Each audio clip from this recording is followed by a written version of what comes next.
Hey guys, Madison Malfa coming back at you from Mastodon Strength and Performance.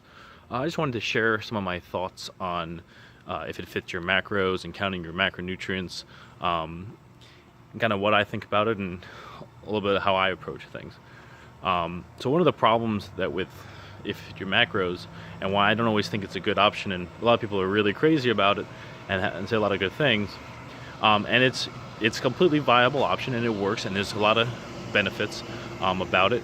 But there's a couple of things that everybody says, oh, I just need my macros to be right.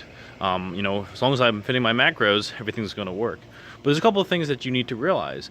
So first off, when people switch to if it fits your macros or a macronutrient-based counting system, they tend to eat more packaged foods because it's easy to read the nutritional facts, right? So it's easy to know, oh, this is what it is.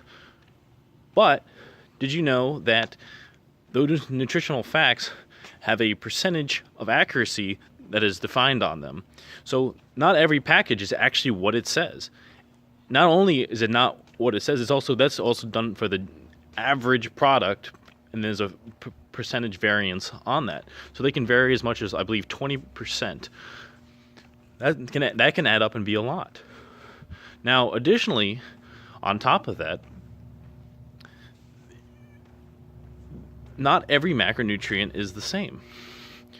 And by that I mean protein, for instance, or carbs, right? I don't mean carbs versus protein, I mean protein versus protein.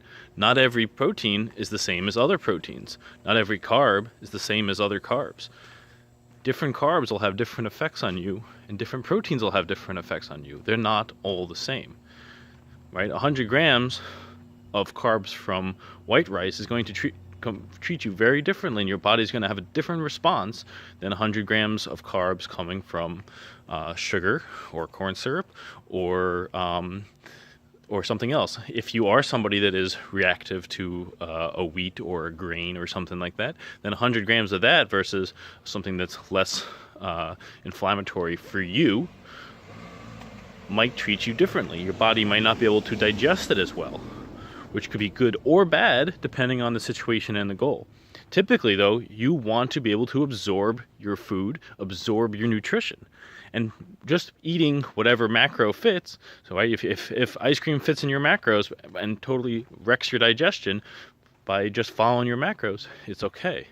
But what did that do to your digestion? Well, how did that change your gut biome, right? So these are some of the things that are some of the drawbacks to if it fits your macros, and some things that people don't think about. And again, back to variances, even if within a chicken breast to a chicken breast, even the same weight isn't the same macros for one to the next. It actually varies. Same from vegetable to vegetable. One apple is not the same as the other. Even the same weight isn't necessarily the same. Different growth seasons could have been different. Sometimes it could be higher in sugar, sometimes it can be lower in sugar. So just going simply by your macros doesn't make a lot of sense. For that reason, also, what are you basing your numbers off of? A calculator that uses an arbitrary, well, not arbitrary, but various different formulas that take into account, certain factors, but that still isn't you, right? It's still not who you are, because you are an individual, and where you are in your life right now and how your body reacts to things isn't always going to be the same. This is going to vary highly from individual to individual. Some people react really well to carbs. Some people don't. Some people react really well to fat. Others don't. Some people can eat certain proteins and others are allergic. It depends. Likewise, your metabolism varies. It varies week to week, varies day to day. And it certainly varies from one year to the next. So if you just went based on the same formula, you might have been eating a very similar macronutrient breakdown. But really, was that appropriate? Personally, I prefer to kind of take things a little more on a case-by-case basis, right? That said, if you're 20% body fat and you switch to eating macros, you're probably going to have success with that. You can be a flexible dieter. You can do these things. Just taking out junk food or some of the junk food out of your diet is going to have huge results. Just going outside and walking, if you're someone who has 30% body fat, just going on a walk and taking out soda is going to have a huge effect. But if you're already down at 10% body fat or under 10% body fat, you can't just eat whatever you want.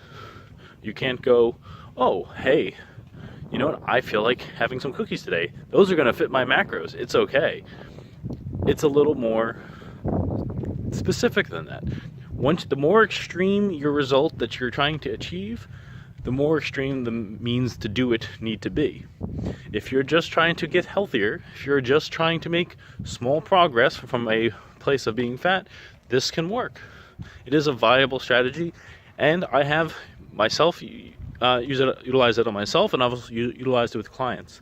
However, and typically, I use more of a relativistic method that's a little more difficult to explain, but really just kind of looks at where you are now, and let's change something. And then see how you do. And then we'll change something else and see how you do. And before you know it, your whole diet changed, and you don't even notice, and now it's just second nature. My approach, I like to make it part of your life.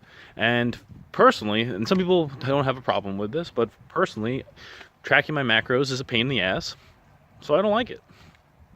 Anyways, guys, that's some of my thoughts on if it fits your macros and counting your macronutrients. Be sure to follow my page, and if you like this post, leave some comments down below and tell me, do you count your macros? What approach to dieting do you take? See you guys next time.